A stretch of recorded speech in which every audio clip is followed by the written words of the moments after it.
Have you ever noticed how the loudest moments in your life aren't the ones filled with shouting or chaos? Sometimes it's the quiet, an empty room, a silent phone, or a look that says everything without a single word. It's strange how silence can cut deeper than any argument ever could. What if I told you that silence is not just the absence of noise, but a force that shifts power without a sound? Imagine a room where everyone is talking, trying to be heard, but one person simply stops explaining themselves. Suddenly, the entire energy changes. The tension melts, the crowd waits, and the room bends to the rhythm of quiet. This isn't weakness. It's a subtle kind of strength that most people overlook because they're too busy trying to be loud. Sometimes the most powerful thing you can do isn't to speak up, but to hold your silence. What would happen if you tried that? Could silence be your ultimate weapon? Silence doesn't just fill space, it changes it. It makes others lean in, question, wonder. When you stop explaining, stop reacting, stop chasing, you create a void that forces reflection. What if people around you began to wonder, why isn't she responding? Why isn't he fighting back? That's where real power lives, inside the unexpected stillness. We're so conditioned to believe that being heard means talking more, explaining ourselves endlessly, and justifying every feeling. But what if true control came from choosing not to engage? Not out of fear, but because you know your worth and refuse to give it away for free. This quiet resistance shifts the whole dynamic. It unsettles those who thrive on your reactions and demands they face themselves instead. So next time the noise rises, consider the power of your silence. Because sometimes saying nothing says everything. What if you did the same? What if, instead of reacting to every ping on your phone, every comment that stings, you chose to pause, really pause, and not give them the satisfaction? What if you stopped chasing validation that never truly fills the void inside? Have you noticed how often you bend yourself just to avoid conflict or keep the peace? How many times have you swallowed your truth to prevent someone else from feeling uncomfortable? And in those moments, did you feel lighter, or like a piece of you was quietly slipping away? Maybe you're exhausted from always being the one to explain, to apologize, to make sense of chaos that isn't yours. What if you tried just showing up for yourself instead of everyone else? Would the world still spin the same way? Would they chase you, or would they let you go without a fight? If you stopped reacting, how would your days change? Would you feel more at peace or more alone? Sometimes the hardest battles aren't with others, but within ourselves. The fear of being abandoned, misunderstood, or judged. What if the fear is louder than the reality? When you stop bending to fit the mold others expect, you reclaim space for your own feelings, your own boundaries, your own growth. It's uncomfortable at first, like stepping into a silence you don't recognize. But that silence is your soul whispering, reminding you who you really are beneath the noise. So ask yourself, what do you want to say no to? What parts of yourself have you been hiding to keep the peace? The answer isn't out there. It's already inside you, waiting for the courage to be seen and heard without apology. Most of us believe that being available, responsive, and always there for others is kindness. That if we say yes enough, explain ourselves enough, or keep showing up no matter what, we're good people. But what if I told you that this is actually a trap? Availability isn't always kindness. Sometimes it's a leash, one you don't realize you're holding on too tightly. When you respond immediately, over-explain your feelings, or guilt yourself into compliance, you're handing over your power bit by bit. It looks like love or care, but underneath, it's control disguised as obligation. The truth? People don't control you with their words, they control you with your own reactions. The quick texts, the emotional exhaustion, the overthinking. You're giving them the power to dictate your peace, your mood, your worth. It's easy to mistake busyness and availability for love or loyalty. But constantly being on isn't a sign of strength. It's a sign you're caught in someone else's story. The more you over-explain, justify, or chase after someone's approval, the more tangled you become in a web that drains your energy and blurs your boundaries. Real strength is in choosing when and how you show up. It's in guarding your energy fiercely, not bending it to fit every expectation or demand. What if kindness began with protecting yourself first? Breaking this cycle means shifting from automatic reactions to intentional responses. You reclaim control over your emotions and ultimately your life. That's not selfish, that's survival. If this is hitting home, drop a comment, even just "I choose myself." Let me know you're here, reclaiming your peace, because healing starts when we stop pretending we're okay and start owning our truth. You're not alone in feeling exhausted by the endless cycle of explaining, justifying, and giving more than you have. There's a quiet strength in admitting, "I need a break. I need boundaries." When you say it out loud, you begin to shift the energy around you and within you. This community is a space where you can reclaim your power, step back from the chaos, and start healing, one step at a time. So, if this resonates, don't stay silent. Comment below and let's hold space for each other on this journey. Saying "I choose myself" isn't just words, it's a declaration. Hey, promise that you will protect your energy, honor your feelings, and no longer settle for less than you deserve. It's the first step toward rewriting your story. You're part of something bigger, a movement of people learning to say no without guilt, to walk away without shame, and to heal wounds that were ignored for too long. Each comment, each shared experience, is a thread weaving us closer together in understanding and strength. So don't hesitate. Speak up. Let this be your moment to choose yourself out loud and proud. Because when you do, you not only change your life, you inspire others to do the same.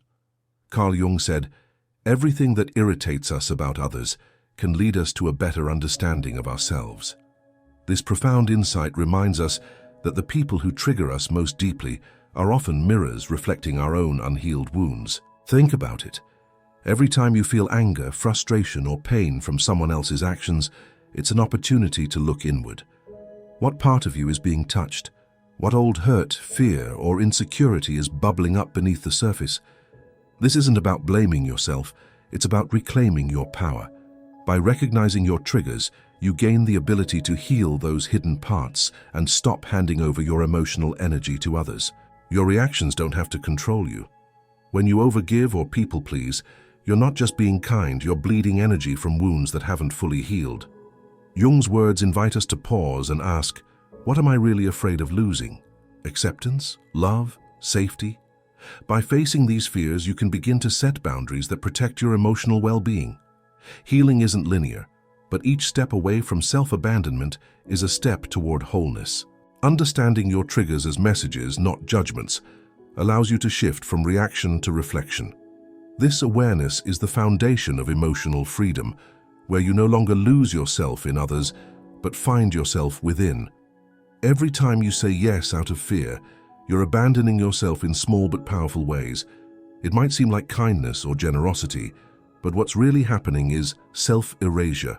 When you constantly put others' needs before your own, you create a slow, invisible drain on your emotional and mental energy that builds up over time. Think about those moments when you felt wiped out after a conversation or completely drained after agreeing to something you didn't want to do. That exhaustion isn't just physical fatigue. It's your energy leaking out through cracks you didn't even notice. It's not just about feeling tired. It's about losing pieces of your true self bit by bit. This pattern often takes the form of guilt-driven texts, over-explaining, or people-pleasing behaviors. You say yes to keep the peace, avoid conflict, or dodge rejection, but the cost is far greater than you realize. It's your vitality, your peace, your very essence slipping away one compromise at a time. This constant giving without boundaries doesn't just leave you tired, it makes you vulnerable to being taken for granted. When you never say no, people start expecting your availability as a given. Your emotional reserves become an open tap that others drain without thought, often leaving you feeling invisible and unappreciated. The hardest part, you might not even realize how much energy you're losing until you hit a breaking point. Burnout, resentment, or deep sadness that seems to come out of nowhere. It's the cost of putting everyone else's needs before your own for so long. Recognizing this energy leak is the first step to reclaiming your power. When you learn to identify these moments and set boundaries, you stop the slow bleed. Saying no isn't selfish, it's an act of self-preservation and respect. Every yes should be a choice, not a reaction born of fear or guilt. Protecting your energy isn't just about survival. It's about creating space to thrive, to heal, and to show up as your full, authentic self. The more emotionally available you are, the easier it becomes for others to use you as an emotional mirror, a canvas where they project their fears, insecurities, and frustrations. They don't always do this consciously, but they feed off your predictability, your willingness to absorb their emotional chaos without boundaries. This dynamic can feel draining and confusing because you start to lose track of where their feelings end and yours begin. Jung called this projection a psychological defense mechanism where people attribute their own unwanted feelings onto others. When you become the receiver of these projections, you carry burdens that aren't yours to carry. This sets up a subtle but exhausting game. The more you react, the more they rely on you to soothe or validate them. It's a cycle that keeps you trapped, like a never-ending emotional debt. Understanding this game is key to breaking free. When you step back, refuse to play the role of emotional caretaker, and set firm boundaries, you force the chaos to return to its sender.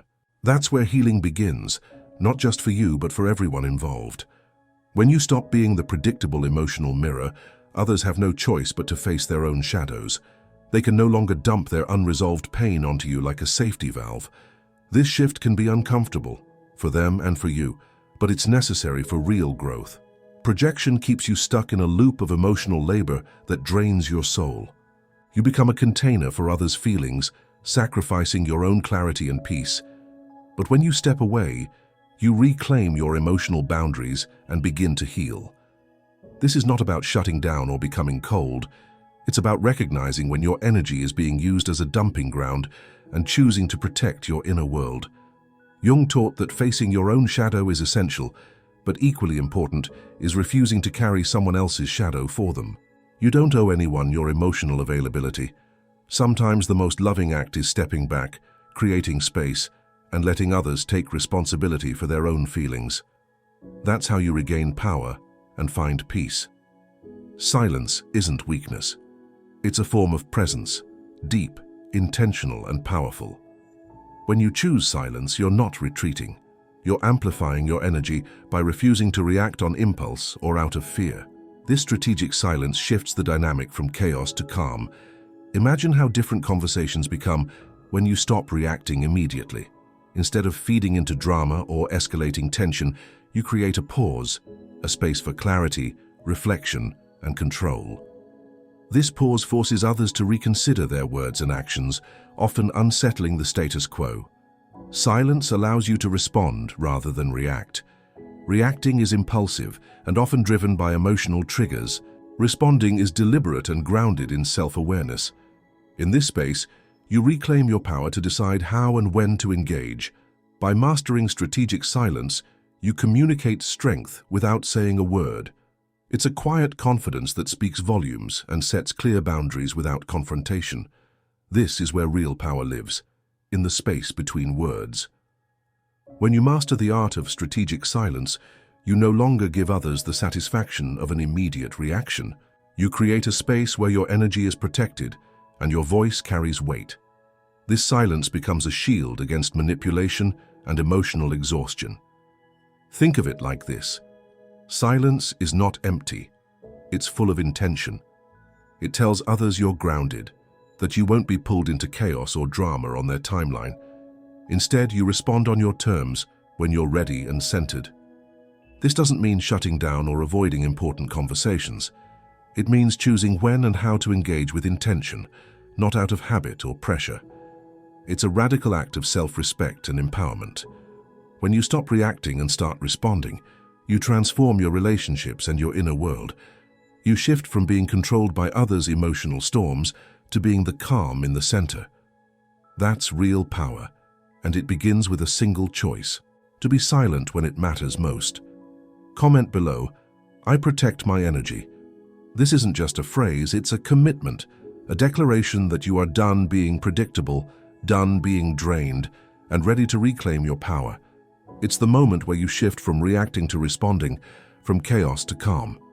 Taking this step means you are saying yes to yourself, your needs, your boundaries, your healing. It's a bold choice that challenges old patterns of people-pleasing and overgiving.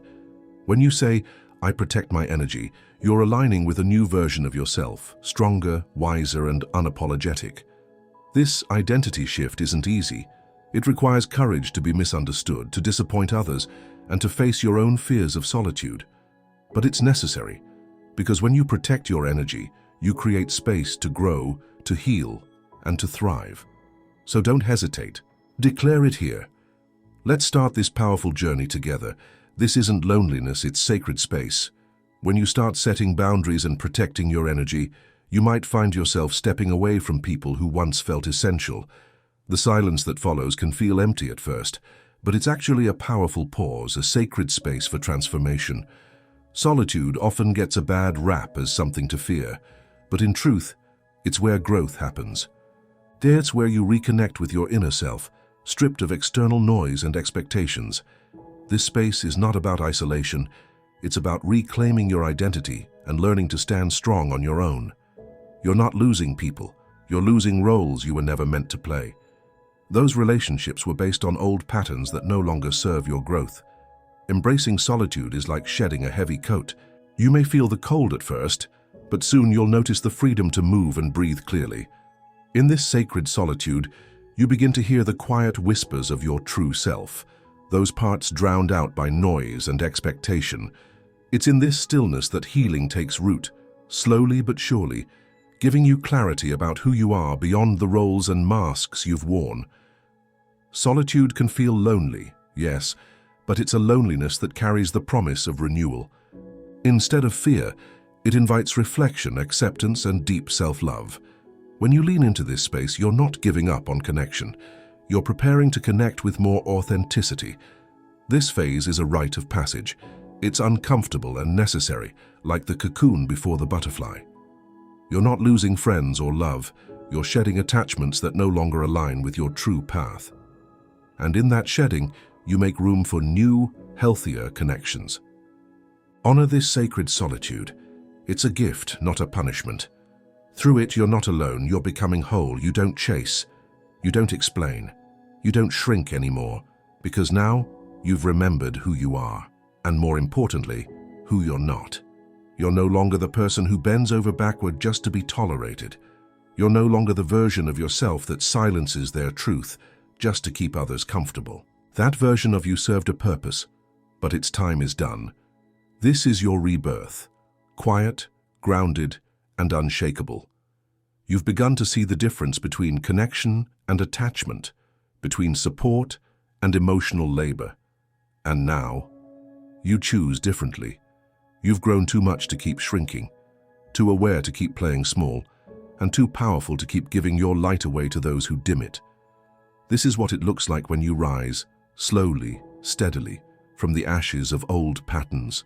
No more apologizing for your boundaries. No more guilt for walking away. You've earned this new version of yourself. You've become rare, whole, unforgettable, not because you changed to become someone else, but because you returned to yourself. And that self doesn't chase people who leave, doesn't beg for understanding, doesn't perform for approval. You now walk differently, with a quiet confidence that doesn't need to prove anything, with boundaries that speak before you do, with energy that no longer leaks because it's no longer given away carelessly. You are becoming the person you once needed, grounded, self-trusting, unapologetically you. This rebirth isn't loud. It doesn't need to be. It shows up in your decisions, in the silence you've learned to honor, in the peace that no longer feels foreign. It's a transformation rooted in self-worth, not in others' recognition. Others may not understand this version of you, and that's okay. They weren't meant to walk this next chapter with you, because this part is for those who've done the work, faced the mirror, and chosen themselves again and again. If you've made it this far, something inside you is already shifting. You're not just reading, you're remembering the parts of you that got buried under people. Pleasing, silence, and self-abandonment. You're not here by accident. You're here because you're ready to be misunderstood, ready to walk away from roles that drained you, ready to stand in your truth, even if it makes others uncomfortable. This isn't about becoming hard or distant. It's about becoming clear about what you will and won't allow, clear about what you deserve, clear about the version of you that's finally rising from the ruins. The truth is, healing doesn't always look graceful. Sometimes it looks like losing people you never imagined life without. Sometimes it looks like quiet nights alone while you build the life you've been too afraid to claim. But it's worth it. You're worth it. So take a breath. Feel it. You're not just changing. You're awakening. Now, write it in the comments. I choose myself. Let it be more than a comment. Let it be your contract. A declaration that from this moment forward, you will not abandon yourself to be understood. You will not lower your standards just to be accepted. You will not explain your worth to those who benefit from your silence. This is the part where we walk out of the fire together. A community of people choosing peace over performance, alignment over approval, and healing over hustle. You are not alone in this. Look around. We're here choosing ourselves one breath, one boundary, one brave moment at a time. If you're ready to stop shrinking and start rising, if you're done breaking yourself into pieces just to be palatable, drop it below. I choose myself. Let's see how many of us are done apologizing for who we are. Let's see how many of us are stepping into power, not perfection. Let's rise together.